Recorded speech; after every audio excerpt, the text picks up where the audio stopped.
pays continent comme le nôtre et dont les besoins sont incommensurables.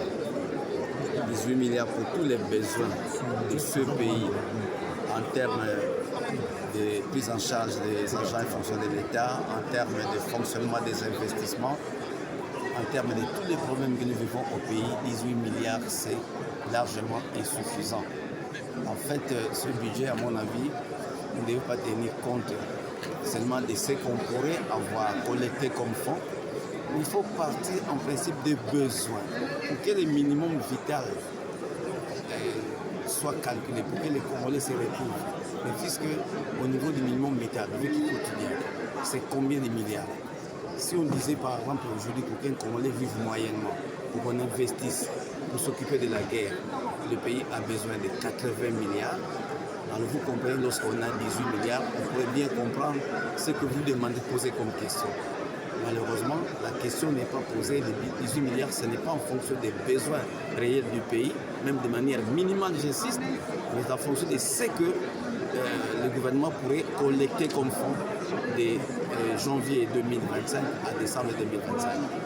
Et ça, d'ailleurs, ça devait être ma contribution. Je voulais démontrer que si tous les budgets qui sont votés n'apportent pas de vrais problèmes aux Congolais, c'est parce qu'ils sont toujours minimes par rapport aux besoins. Et donc, il va falloir mettre la barre très haut. Et vous savez, si on a 18 milliards, ce n'est pas que ce pays manque de ressources. Un pays qui a d'immenses potentialités. Donc, nous n'avons que 18 milliards à cause des problèmes de détournement que nous connaissons. Il y a un système au Congo qui ne permet pas de capter toutes les ressources, parce qu'il y a encore le coulage de recettes, il y a des détournements, comme vous connaissez, c'est tout ce qui fait qu'aujourd'hui, on ne se contente que des 18 milliards dans un pays qui a des richesses du sol et du sous-sol. Donc ça, c'est vraiment une question capitale pour moi. Et vous aviez des propositions.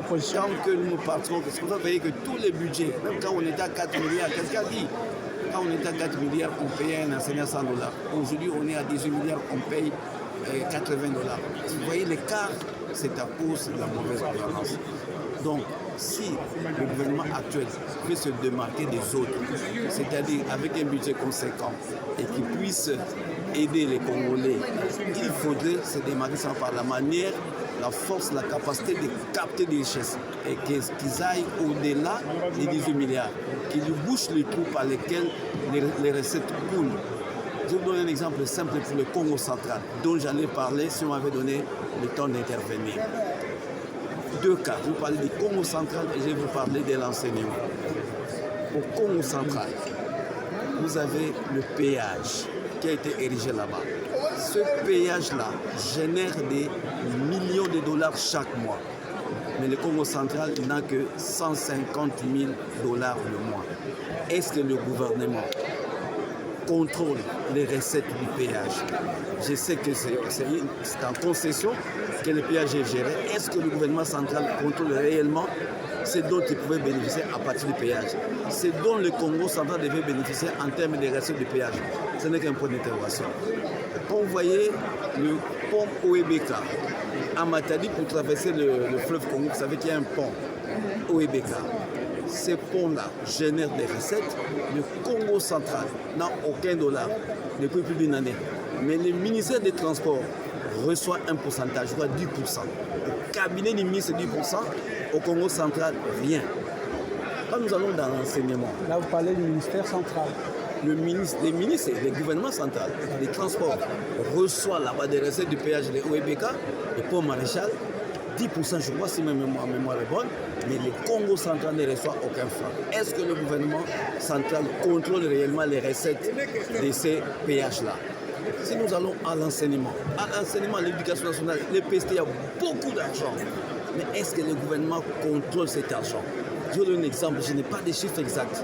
Mais vous savez que les finalistes des examens d'État, ils payent les frais de participation à la dissertation, hors session et en session ordinaire. Ils payent beaucoup d'argent.